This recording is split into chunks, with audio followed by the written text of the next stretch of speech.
महाराष्ट्राचं राजकारण ढवळून काढणाऱ्या सलीम कुत्ता पार्टीतला फार्म हाऊस पुढारी न्यूजनं शोधला। आडगाव शिवारातून प्रतिनिधी किरण ताजणेंचा एक्सक्लुझिव्ह रिपोर्ट। 24 डिसेंबरच्या डेडलाईनवर ठाम असलेल्या जरांगेंशी आजपासून सरकारची चर्चा। महाजन उदय सामंत आणि भुमरे दुपारी घेणार भेट। शिंदेंकडून जरांगेंना श्रद्धा सबुरीचा सल्ला। अयोध्येतील राम मंदिर लोकार्पणाचं विरोधी पक्षातील प्रमुख नेत्यांना निमंत्रण। सोनिया गांधी, उद्धव ठाकरे, शरद पवार यांनाही आमंत्रण मिळणार।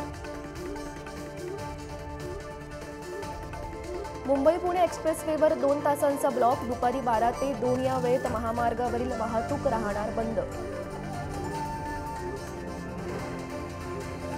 ससून रुग्णालयातील कैद्यांच्या वॉर्डसाठी नवीन नियमावली। अतिरिक्त मुक्कामाला चाप। ललित पाटील प्रकरणानंतर उशिरा सुचलेलं शहाणपण। शाळा आणि कॉलेजातल्या अभ्यासक्रमात निवडणूक प्रक्रियेचा लवकरच समावेश। शिक्षण मंत्री आणि निवडणूक आयोगात करार।